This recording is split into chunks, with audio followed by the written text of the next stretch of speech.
आज वहां गृह मंत्री आ रहे हैं। कौन आ रहा है? गृह मंत्री।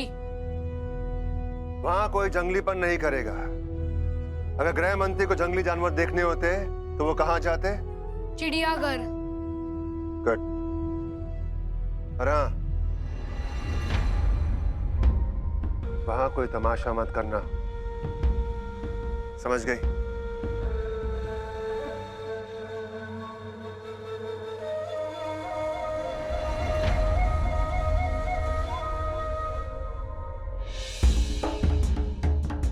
अगर इंसान की असलियत जाननी है तो उनका चेहरा नहीं,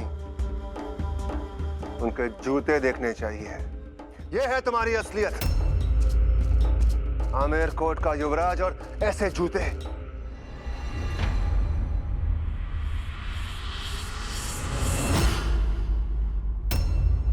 और तुम, बड़ी हंसी आ रही है तुम्हें। भुक्खड़, खुद भी खाते हो और अपने कपड़ों को भी खिलाते हो। एक दिन खाना नहीं खाएगा ना, तेरी चर्बी कम नहीं हो जाएगी। जाओ अपने कपड़े बदलो।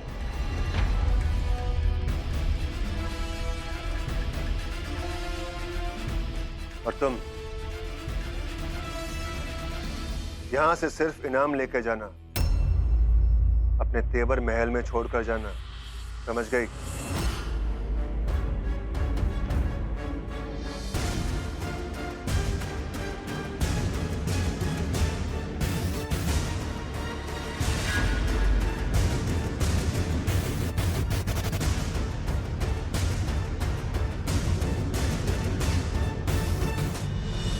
राजा बाजा के साथ हमारी अकल भी बाजा बन गई है।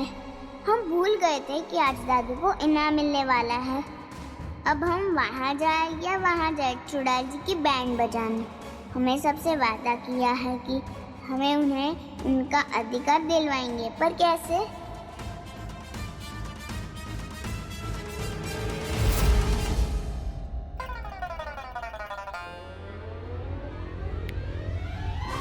अरे माँ जल्दी करो, देर हो रही है। हाँ हाँ मैं अभी आई। रानी बेटा चल अपना दूध वक्त खत्म कर जल्दी, देर हो रही है। पी जा। हमारी तबीयत ठीक नहीं है, हमें बुखार है ना। बुखार? अरे तुझे बुखार कैसे चढ़ गया? इसे क्या हुआ? हाँ? रानी कोई बुखार उखार नहीं है। देख ड्रामे बंद कर, दूध पी, देर हो रही है।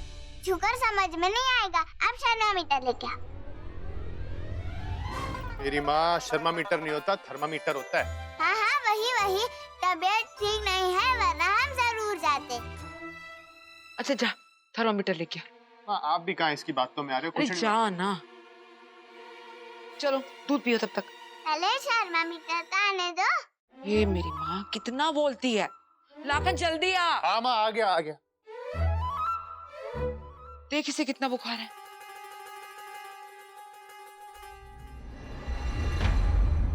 इसे बुखार कैसे चढ़ गया? माँ देख लेते हैं ना, कोई बुखार उखार नहीं, झूठ बोल रही है।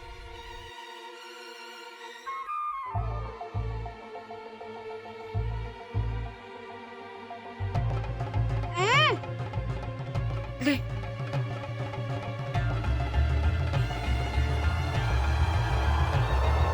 कितना है?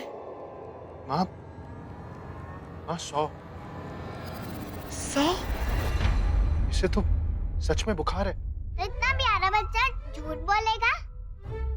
नहीं इसे डॉक्टर के पास ले जाना ही पड़ेगा लाखन। नहीं दादू, हम आराम करेंगे तो ठीक हो जाएंगे। ना माँ, इतनी जल्दी इतना तेज बुखार कैसे चढ़ गया?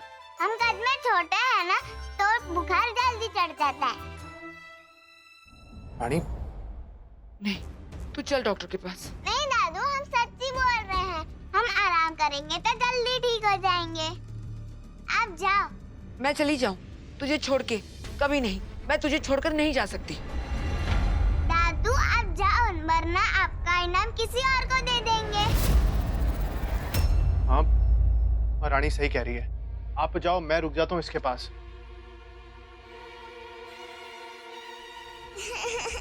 अरे अब क्या हुआ? क्यों हुआ? बाबा आप नहीं जाएंगे तो दादू को इनाम देने में ताली कौन बजाएगा? इनाम मिलने का क्या फायदा? अगर कोई ताली बजाने वाला ना हो तो? अगर आप दादू के साथ नहीं गए तो हम भी आराम नहीं करेंगे। थोड़ी देर की तो बात है और काली प्रसाद जी भी हमारे साथ है। वो हमें डांट डांट कर सही कर देगा। आप लोग जाइए। अच्छा वादा कर, तू यहाँ से नहीं हिलेगी, ठीक है? चल लखन। अरे वचन दे, यहाँ से जाना नहीं। हम बस अभी गए और अभी आए, ठीक है? चलो माँ।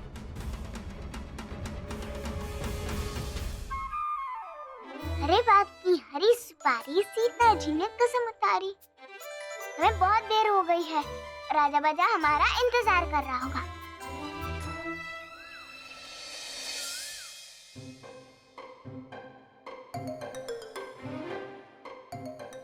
कौन सी दीवार पे चिपकी रह गई थी छिपकली? सब लोग निकलने वाले हैं। मैंने बड़ी मुश्किल से रोक के रखा है। चुप करो राजा बाजा। हमने इतनी मुश्किल से दादू और बाबा को भेजा है। रुको, लड़ना बाद में। पहले ये बताओ भुक्कड़ कहाँ है? भुक्कड़? अच्छा वो जीवन, वो तो अपने कपड़े बदल रहा है। मेरे पिताजी के देखने से पहले उसके कपड़े खराब कर दिए थे।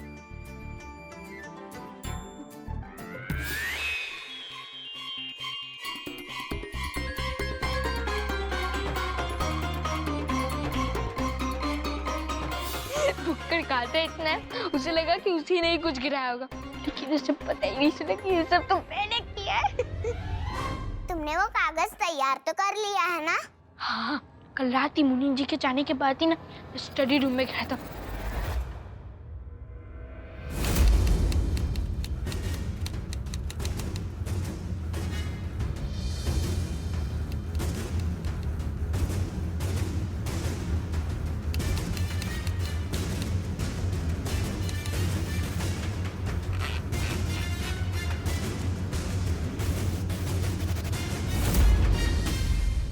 ठीक तो लिखा है ना? कहीं जल्दी जल्दी में गलतियां तो नहीं कर दी? कोई गलती नहीं की छिपकली। जैसा तूने कहा था ना, वैसे का वैसे ही लिखा है। अगर रट्टा मारने में बहुत तेज हूँ। मतलब हमारी योजना का पहला कदम पूरा हुआ। ये योजना कौन है?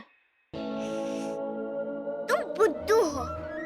योजना मतलब अब हम तुम्हें कैसे समझाएं? जो काम करने से पहले बनाते हैं, क्या कहते हैं? अच्छा अच्छा, प्लान। हाँ, तो अब बारी है प्लान के दूसरे कदम की। तुम चुड़ैल जी को देखो, हम भुक्कड़ से निपट के आते हैं। याद है ना क्या करना है? जैसा तूने कहा था ना, वैसे ही याद है।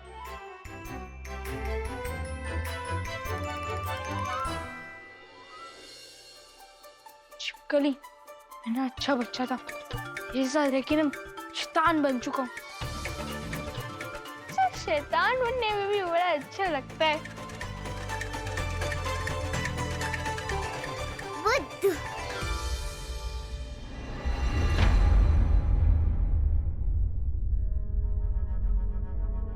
आपके जूते नहीं बदले अब तक? जी वो मेरे लाल जूते पिताजी के स्टडी रूम में अलमारी के नीचे है। आपको तो पता है ना बड़ी रानी माँ, पिताजी के इजाजत के बिना हम कैसे जा सकते हैं वहाँ?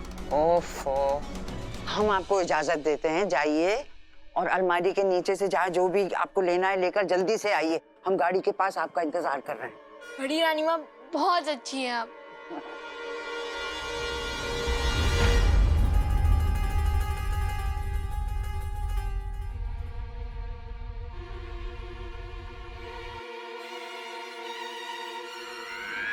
ओए, देखकर नहीं चल सकती। अगर हमारे कपड़े फिर से खराब हो जाते तो? माफ करना। ओए, कहाँ भाग रही है? रुक।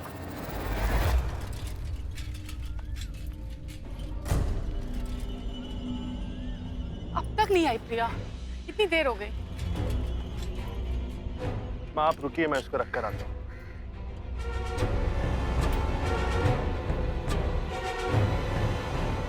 ओह प्रिया, तुमने आज भी इतनी देर लगा दी। मैं कब से तुम्हारा इंतजार कर रही हूँ। मेरी पोती की तबीयत ठीक देखो नहीं। बातों का वक्त बिल्कुल भी नहीं है।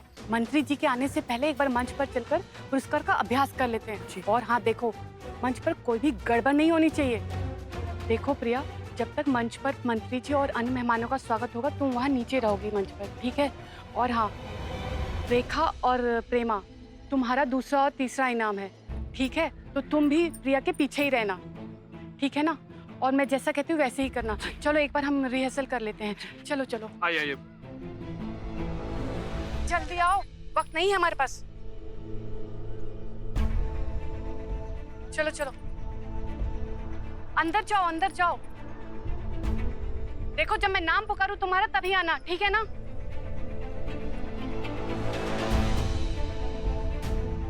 पहला पुरस्कार दिया जाता है प्रिया को। प्रिया जल्दी आओ। अच्छा आप बताओ, गृह मंत्री जी जब पुरस्कार देंगे तो कैसे लोगी?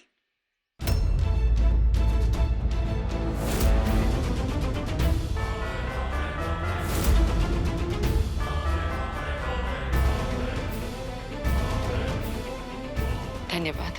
ओहो धन्यवाद तो ठीक है, मगर पुरस्कार लेने में इतना वक्त लगाओगी क्या? चलो फिर से रिहर्सल करते हैं। एक काम करो, तुम फिर से नीचे जाओ, फिर से ऊपर आओ। चलो जाओ। प्रेमा और रेखा नाम लेने ऊपर आओ। आप ठीक तो है? माँ मैं इनसे कह देता हूँ, आपको ये सब करने की जरूरत नहीं है। आप ना बहुत बार कर चुकी हैं सब। नहीं लाखन, ये तो मैंने पहले कभी नहीं किया। आज तक सिर्फ हाथ देने के लिए उठे हैं, लेने के लिए आज पहली बार उठा रही हूँ। सीखना तो पड़ेगा ही।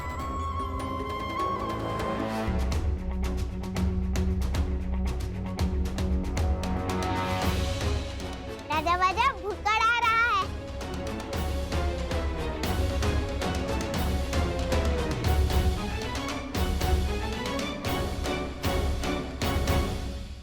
तुम दोनों यहाँ क्या कर रहे हो? बकरी को घास खिला रहे हैं। क्या? घास कहाँ है? बकरी खा गई। बकरी कहाँ है? घास खाने आई थी, खा के चली गई। इधर उधर की बातें मत करो, ये बताओ यहाँ क्या कर रहे हो? हम तुम्हें क्यों बताएं? अच्छा, अब या तो ये बताओ, वरना हम पिताजी को जाके बता देंगे या फिर से उनकी स्टडी में आए थे। राजा बाजा बता दो, इसकी ही टाइटल फिक्स हो जाएगी। नहीं छिपकली, ये मेरा हर काम बिगाड़ता है। अगर इसे पता चल गया कि पिताजी ने भाषण देने की जिम्मेदारी मुझे दी है, तो ये उसमें भी अड़ंगा डाल देगा। ऐसा कैसे हो सकता है? आप झूठ बोल रहे हैं। राजा तुम्हारी तरह झूठा नहीं है, और जब वो अंग्रेजी में इतनी अच्छी पॉइंट सुना सकता है, तो भाषण क्यों नहीं दे सकता? अब देख जीवन, मैं भाषण दे के पिताजी का लाडला बन जाऊंगा और फिर उनके हाथ से गुलाब जामुन खाऊंगा और मेरी माँ बहुत खुश हो जाएगी। अच्छा, तो हम पिताजी से पूछ के आते हैं। अरे रुको रुको जीवन, पिताजी से क्या पूछना? बड़ी रानी माँ से जाके पूछो, उन्होंने मुझे परमिशन दी है यहाँ आने के लिए और ये लाल फाइल ले जाने के लिए। ये फाइल, लाल फाइल, पतली सी फाइल, लाल फाइल। लाल।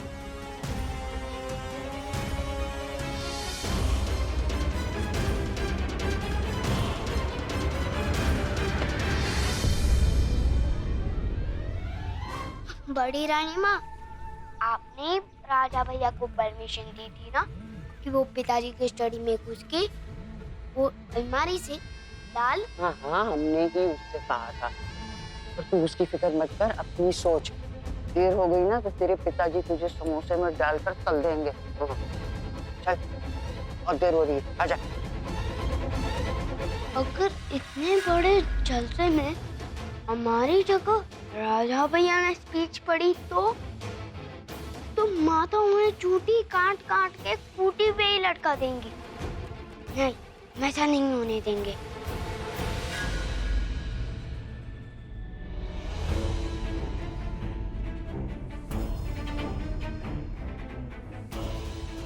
ये फाइल मुझे दे दे जीवन। अब ये फाइल आपको नहीं मिलने वाली। आपकी जगह भाषण तो हम मिलेंगे। जीवन, रुक जा राजा बाजा, लड़ाई मत करो। और कौन सा लड़ने से ये सुधरने वाला है? हाँ, तो वैसे भी बिना पिताजी की मोहर के इस भाषण का कोई मतलब ही नहीं है। अब पिताजी जा चुके हैं। पिताजी जा चुके पर उनकी मोहर यही है।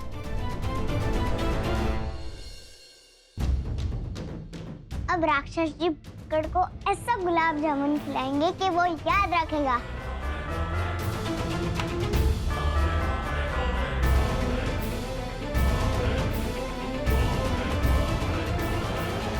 अब हमारे प्लान का दूसरा कदम पूरा हुआ।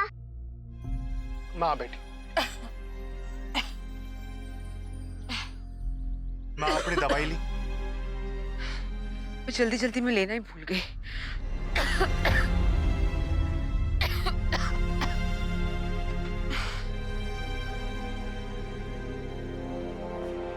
आप चिंता ना कीजिए, यहाँ पर सरकारी दवाखाना है, मैं आपके लिए वहां से दवाई लेकर आता हूँ। ठीक है।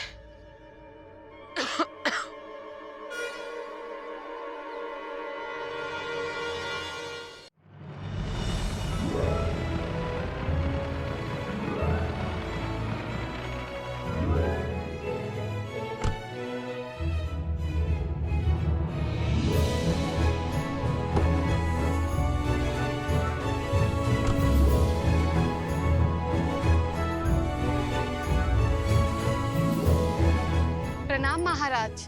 आइए आइए, मंत्री जी बस आते ही होंगे।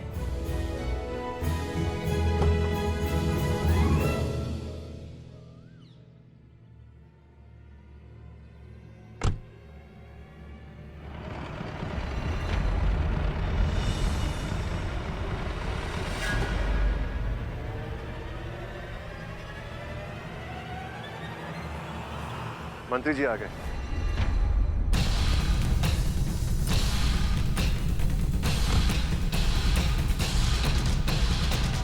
आइए मंत्री जी, वेलकम। नमस्कार। 40 साल अंग्रेजों से लड़ाई की, अंग्रेज तो चले गए और अपने तौर तरीके छोड़ गए।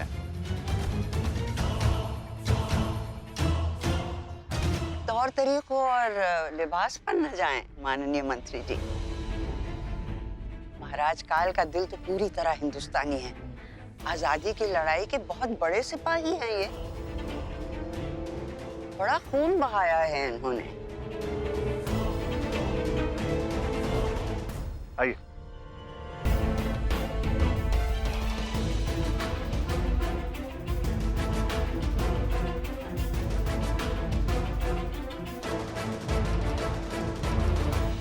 बड़ी रानी माँ, आप यहाँ? ये बच्चे न जाने कहाँ रह गए। ये मोटे से कौन है? अरे यही तो गृह मंत्री है, गोपाल दास जी नाम है इनका।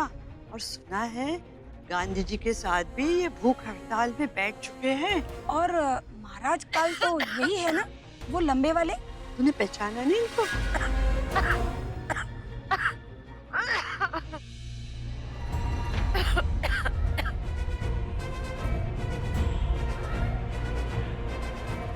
हुकुम, आप आगे बढ़िए।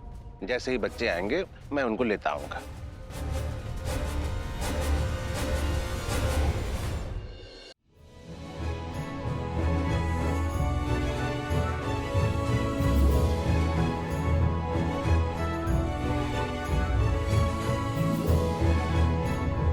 आप आमेर कोट की बड़ी रानी माँ से तो बाहर मिल चुके हैं। ये रही हमारी पत्नी रानी रागेश्वरी, और ये है स्वर्गीय लक्ष्यराज जी की विधवा राजकुमारी स्वर्णा जी।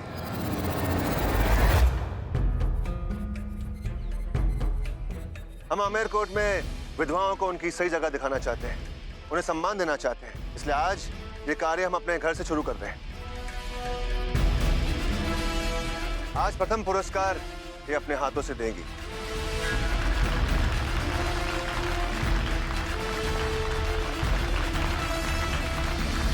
हम यहाँ और नहीं रुक सकते। खुद को लक्ष्यराज की पत्नी कहलवाना लाखन की यादों के साथ धोखा है। हम विधवा तो हैं, पर लक्षराज की नहीं, लाखन की।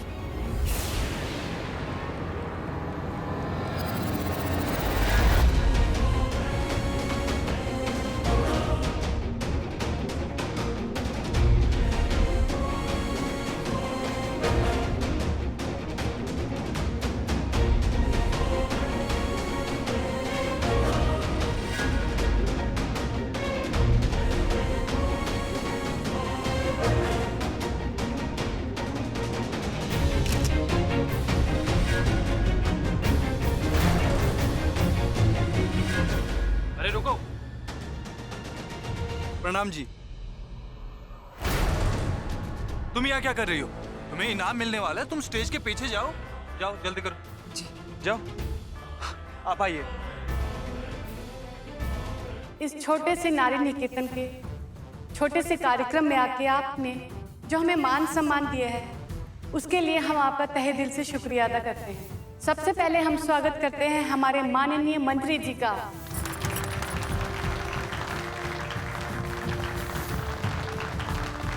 और फिर स्वागत करते हैं हम अपनी बड़ी रानी माँ का। फिर हम स्वागत करते हैं हमारे आमेर कोट के राजा काल का।